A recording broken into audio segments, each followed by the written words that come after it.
शेतकरी बंधूंनो, पाटील बायोटेकचे तंत्रज्ञान संपूर्ण महाराष्ट्रभर तसेच कर्नाटक, आंध्र, गुजरात, MP आणि हरियाणामध्ये साधारण 6 राज्यामध्ये याचा वापर होतो आहे। हे तंत्रज्ञान द्राक्षामध्ये, केळीमध्ये, ऊसामध्ये वापरलं जात आहे आणि वेळोवेळी हे या तंत्रज्ञानाने सिद्ध करून दाखवलं आहे की प्रत्येक पिकामध्ये संतुलित खतांच्या मात्रा दिल्याने उत्पादनात वाढ होते। मी गेले 5 वर्ष रिटायर झाल्यानंतर शेती करतोय। माझे एकूण क्षेत्र 2 एकर आहे। 2 एकर क्षेत्रावर पारंपरिक पद्धतीने आम्ही करत होतो। त्यापैकी निम्म क्षेत्र एक क्षारयुक्त आहे। त्या जमिनीत आम्ही क्षारयुक्त जमिनीत प्रयोग केले पारंपरिक शेतीप्रमाणे, तरी त्यात तेवढं उत्पन्न आलं नाही। रासायनिक खताचा वापर करून बघितला ज्यादा, तरी देखील उत्पन्न कमी यायला लागलं। गेल्या वर्षी मी पाटील बायोटेकचा संबंध आल्यानंतर पाटील बायोटेकच्या तंत्रज्ञानाप्रमाणे 265 हे खोडव्यासाठी आम्ही 20 गुंठ क्षेत्रासाठी पाटील बायोटेक जळगाव यांचं तंत्रज्ञान वापरलं। त्यांनी त्याच्यात जे घटक दिलेले आहेत, सूक्ष्म अन्नद्रव्य घटक, मुख्य घटक म्हणजे ह्युमियल जे रिलीजर आणि कॅलिनेट, आणि ते घटक आम्ही रासायनिक खताबरोबर वापरले।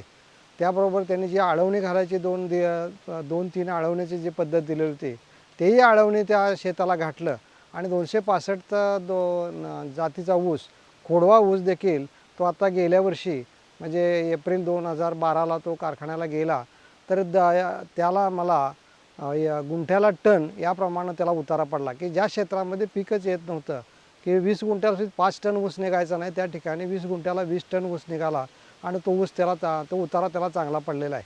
माझे हे बघून आमच्याही बंधूंनी वगैरे ते घेतलेलं आहे। यावर्षी मी माझ्या दुसऱ्या शेतात, जे क्षेत्र चांगले आहे त्या शेतात मी 20 गुंठ क्षेत्रासाठीच पाटील बायोटेकचं तंत्रज्ञान वापरलेलं आहे। आणि त्यांनी जे दिलेले घटक आहेत त्यामुळे ह्याच्यावर पानं जाड झाल्यामुळं जे आता लोकरी मावाचा प्रादुर्भाव जिकडे दिसतोय आमच्या शेजारी देखील आहे, पण आमच्या ह्या जमिनीवर पडलेल्या ह्या ऊसावर नाही। त्याला कारण मी परवा त्यांच्या चर्चेतनं आलं की ते पानं जाड झाल्यामुळं जे लोकरी मावा तिथं अटकाव करू शकत नाही आणि त्याचा अटॅक त्याच्यावर होत नाही। त्यामुळे आमच्या ऊसावर ह्या काय रोगराई आलेलं नाही आणि ह्यांचं जे तंत्रज्ञान आहे ते चांगलं आहे, शेतीला उपयुक्त आहे। आज हा माझा ऊस जो बघताय तुम्ही, हा 86-032 आहे। ऑगस्ट 2011ला लावलेला ऊस आहे। 13 महिन्याला पूर्ण झालेले आहेत। आता 20 ते 25 कांड्या आहेत। आमचा अंदाज आहे ह्याच्या गेल्या जे उत्पन्न घेतलं होतं ते 1.25 टनानं ह्याच्यात पडलं होतं लागणीला। आत्ता माझा अंदाज असा आहे की 1.25 ते 2च्या दरम्यान ते ॲव्हरेज पडल। प्रत्यक्षात काय होते ते दिसेलच आपल्याला। NPKमध्ये देत असताना, रासायनिक खतं देत असताना ह्युमियल जे कॅलेंडर आणि रिलीजर हे जे मिक्स करून आपण देतो, त्याचे जे परिणाम आहेत ते NPKमध्ये जे घटक आहेत ते ह्युमियलजीमुळे त्याला घ्यायला मदत पडते आणि ह्युमियलजीमुळे ते शोषून केले जातात आणि त्या अन्नरस त्या ऊसाला पुरवला जातो। त्यामुळे ऊसाची वाढ चांगली होती, फुटवा चांगला होतो। रिलीजरचं तेच आहे आणि सूक्ष्म अन्नद्रव्य घटक आहेत त्याच्यात, तेही त्या ऊसाला उपयुक्त आहेत आणि 16 घटक ऊसाला लागत असतात, ते रिलीजरमधून आणि कॅलनेटमधून मिळत असतात। आणि हे जर बॅलन्सिंग करून जर आपण NPK बरोबर हे जर घटक दिले तर त्याचाही इफेक्ट चांगला होतो। आळवणी घातल्यामुळे देखील इफेक्ट जो आहे, आता आम्ही ह्याला 3-4 आळवणी घातली। आळवणी घातल्यानंतर प्रतिकारशक्ती वाढते, फुटवा वाढतो आणि जमिनीला पोत सुधारतो। त्याचा जे HP आहे तो सुद्धा त्या 6 ते 7.5 पर्यंतच राहिलेला आहे आणि त्या पद्धतीने जमिनीचा पोत सुधारल्यानंतर पिकं चांगली येतात। हा पाटील बायोटेकचा मला आलेला अनुभव आहे। शेतकऱ्यांनी ते जे तंत्रज्ञान पाटील बायोटेकचं आहे त्याचा अभ्यास केला किंवा त्यांच्याशी चर्चा केली तर तुम्हाला ते मार्गदर्शन करतात। आणि माझ्याकडे जे आता 5-10 शेतकरी जे आमच्या रेटरी बुद्रुकमध्ये आहेत, त्यांनी सुद्धा आमचा ऊस येऊन बघितला स्वतः आणि त्याचा बेनिफिट त्यांनी घेतलेला आहे। कमी क्षेत्रावर सुद्धा सुरुवातीला शेतकऱ्यांनी घ्यायला हरकत नाही आणि पाटील बायोटेकचं तंत्रज्ञान वापरून आपली प्रगती करून घ्यायला काही हरकत नाही, ते कुठल्याही पिकाला चालते। पूर्वी माझ्याकडे 40 एकर हलक्या प्रतीची जमीन आहे। आम्ही एकत्र कुटुंबपती असल्यामुळं शेतामध्ये सर्वजणच आम्ही कष्ट करतो, परंतु म्हणावं तसं उत्पन्न आम्हाला त्या ठिकाणी मिळत नव्हतं।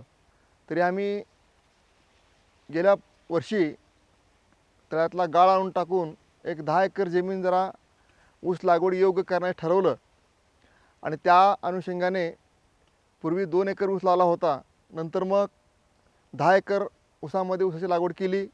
नंतरच्या काही शेतामध्ये सोयाबीन आहे, तूर आहे, पण म्हणावं तसं उत्पन्न आम्हाला या ठिकाणी मिळालेलं नाही.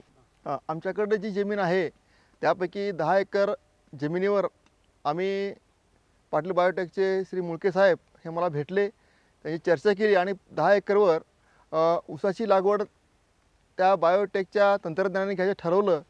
आणि मी जानेवारीच्या शेवटच्या ह्याच्यामध्ये आठवड्यामध्ये ऊसाची लागवड करायला सुरुवात केली आणि 671 जातीचा ऊस माझ्याकडे बेने प्लॉट होता, जुना ऊस होता माझ्याकडे, तोच बेने म्हणून मी तो वापरला.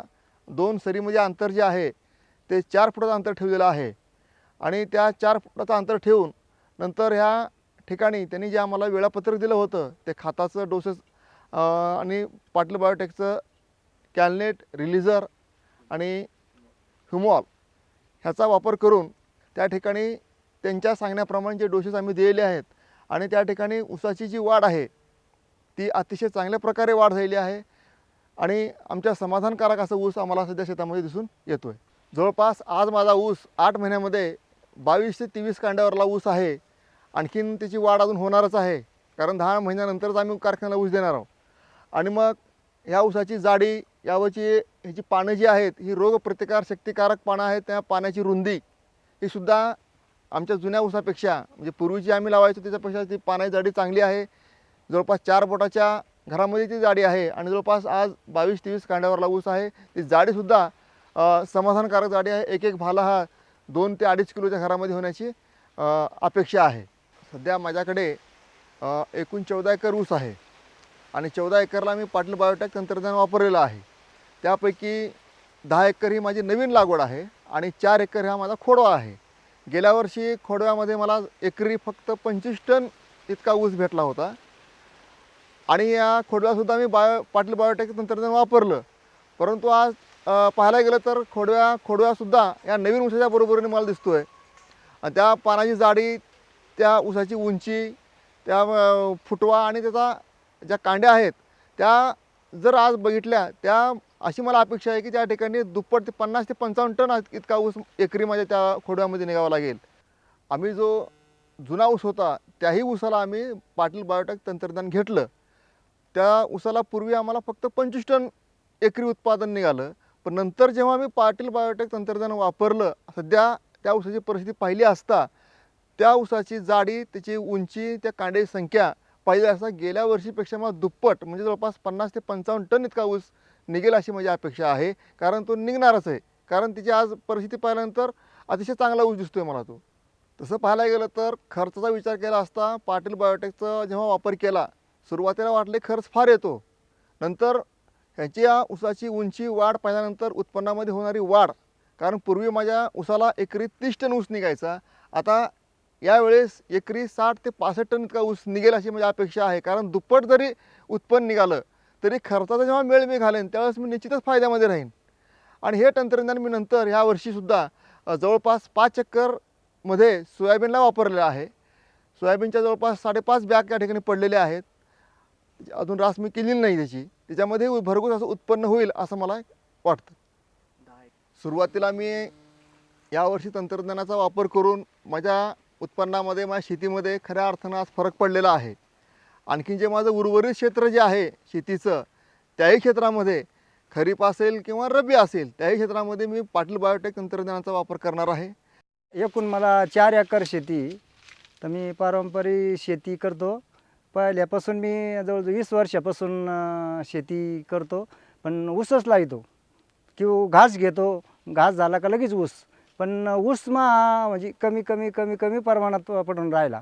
मग त्याची गाठ झाली, मग तिने आम्हाला ते सांगितलं बा असे खतं वापरा. मग मी ते वापरले, तर ऊस म्हणजे आता मला ते निम्याच्या वर, मला पहिल्या ऊसापासून निम्याच्या वर मला जादा चांगला आलेला दिसतो. माझा आज अर्धा एकरलाच मी करून पाहिला अगोदर, का नको आपल्याला माहिती पाहिजे याची काय होतं आणि काय नाही. पैसे घालायचे मग फसायचं काम करायचं नाही.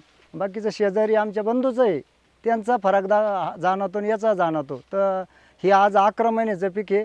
जवळजवळ ते 26 कांड्यापर्यंत आहे. कांड्यासुद्धा लांब, त्याच्या पेरेसुद्धा लांब आहे.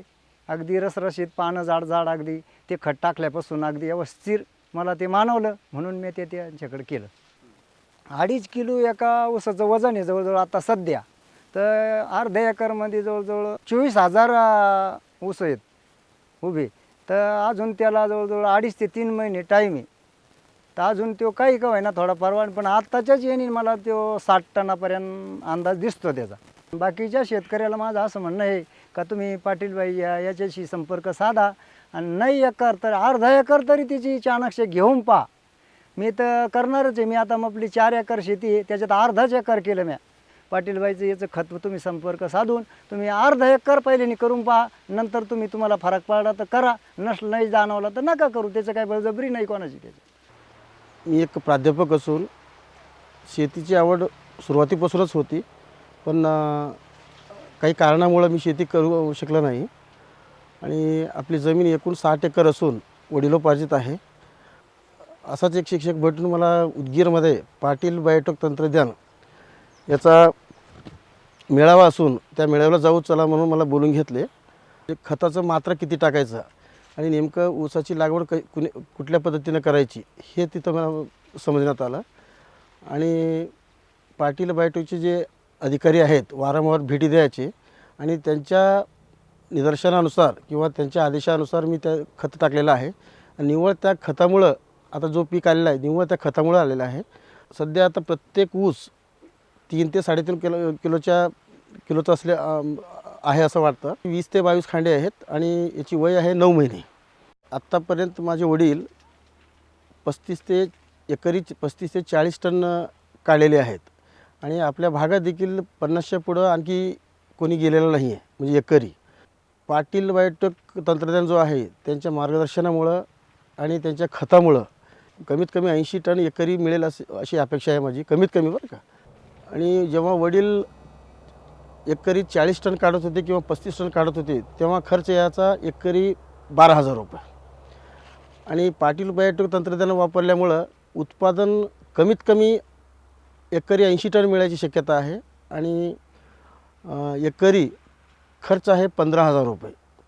उन्हाळ्यामध्ये निव्वळ पाणी नसल्यामुळं आणि पाण्याची अभावी असल्यामुळं 80 टनापर्यंत आलेलं आहे. आणि समजा जर एखादी पाऊस जर झाला असता उन्हाळ्यामध्ये तर नक्की मला 100-110 प्रति एकर उत्पादन मिळालं असतं, 110 टन. आणि मी एक नवीन शेतकरी आहे आणि नवीन शेतकरी असून दुसऱ्यापेक्षा किंवा बाकीच्या लोकांपेक्षा जास्त उत्पन्न करतो याला नक्कीच मला समाधान आहे. गेल्या 10 वर्षापासून पाटील बायोटेकने पिकांच्या भरघोस उत्पादनासाठी खतांच्या संतुलित मात्रा कशा द्यायच्या हे शिकवलं. अनेक चांगली उत्पादनं पाटील बायोटेकने दिली. आणि त्याचनुसार एक क्रांतिकारी उत्पादन की जे बुरशीजन्य आणि व्हायरसजन्य अशा रोगांपासून सर्व पिकांचा बचाव करते असं क्रांतिकारी उत्पादन म्हणजे अरेना चॉकलेट. अरेना चॉकलेटचा उपयोग हा बुरशीजन्य आणि व्हायरसजन्य रोगांसाठी भेंडी, टोमॅटो आणि पपईमध्ये अतिशय चांगल्या पद्धतीने जे शेतकरी वापरत आहेत त्यांना झालेला आहे. त्याचबरोबर सर्व वेलवर्गीय पिकांमध्ये सुद्धा याचा उपयोग अतिशय चांगला झालेला आहे. त्याच पद्धतीने डाळिंबामध्ये तेलाचे स्पॉट चांगल्या पद्धतीने याच्यामध्ये थांबत आहेत. आपणही हे वापरून खात्री करून घ्यावी ही विनंती.